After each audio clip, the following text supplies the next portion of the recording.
왕이 내다버린 왕조. 100년 전 태어난 그날, 환영받지 못하던 존재, 궐에서 멀리 떨어진 두청년 용담골. 기와집 담벼락 아래에서 울고 있던 밤에 승천하는 이무기를 보았고, 팔척귀가 사람이던 시절 팔척귀의 눈에 띄어 강철이는 승천하지 못했으니 이 무슨 신의 장난인가. 다시 이 생에서 귀신과 이무기로 만났으니 인연도 보통 인연이 아닌 듯하다. 융갑과 대적하던 팔척귀. 융갑이 승천하려던 그날 팔척귀는 인간으로 태어났고, 팔척귀가 이무기를 보았기에 승천하지 못했다. 지난화에서 팔척귀와 융갑이 대적하던 날 팔척귀가 떡밥을 주었죠. 왜 내게 공격을 하느냐고. 융갑, 당신이 공격해야 할 대상은 내가 아니라고 하는데 그건 무슨 의미일까요? 왕가에서 갓 태어난 아기 지금의 팔척귀를 버리지 않았다면 강철이도 승천을 했을 것인데, 갓 태어난 아기의 눈에 띄어서 용이 되지 못했기에 왕가를 미워해야 한다는 것이죠. 왜 아기는 버려졌을까요?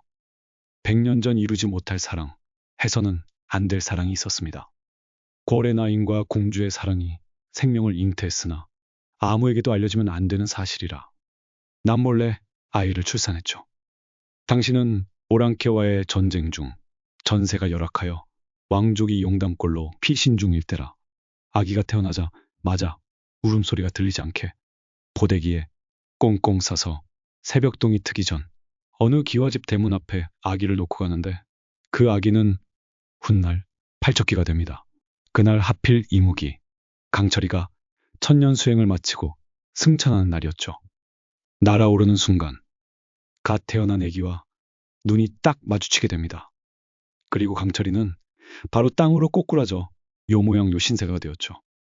자, 그럼 그 아기는 어찌 귀신이 되었을까요? 어느 기와집 문 앞에 아기를 놓고 왔는데 그 기와집 주인은 무신이었답니다. 아주 충신 중에 충신이었고 이정의 할아버지 아버지인 선대왕을 충실히 모시던 무신이었죠. 팔척귀는 오랑캐와의 전쟁 중 화마 속에서 근근히 살아남은 아기였죠. 그 집은 손이 귀한 집인데 전쟁통에 아이마저 오랑캐족에 당해서 팔척귀를 업동이로 길렀습니다. 키가 무척 컸던지라 묵과에 급제하여 왕을 지키는 호위무사가 되었죠. 그런데 왜 팔척귀가 된 걸까요? 팔척귀로 불리는 이 존재의 본래 이름은 강야진입니다.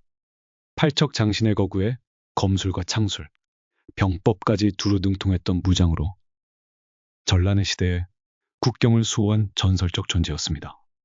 왕실에서는 그를 야진이라 부르며 무장 중 최고로 우대했고 백성들 사이에선 수호신 같은 존재로 추앙받았죠. 그러나 그의 몰락은 예상보다도 빠르고 잔혹했습니다. 강야진은 왕의 밀명을 받고 북방의 이이족과 외교 교섭을 위해 떠났습니다.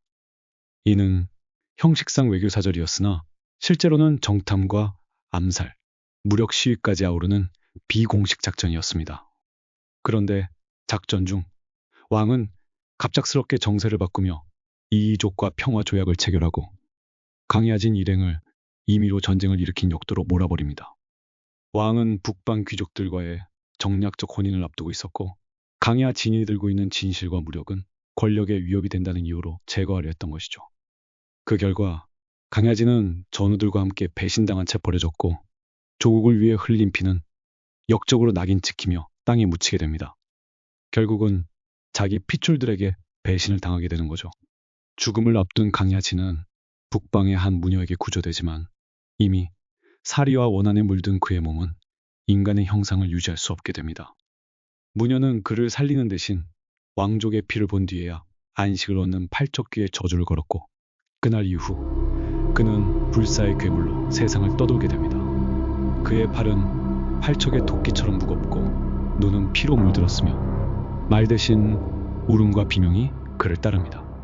팔척귀는 오직 왕가의 피를 베는 날까지 자신의 이름도 인간이었던 기억도 잊은 채 싸웁니다. 그의 정체는 결국 왕조의 야망에 버려진 충신, 그리고 조국의 그림자 속에서 망령이 된 무사입니다.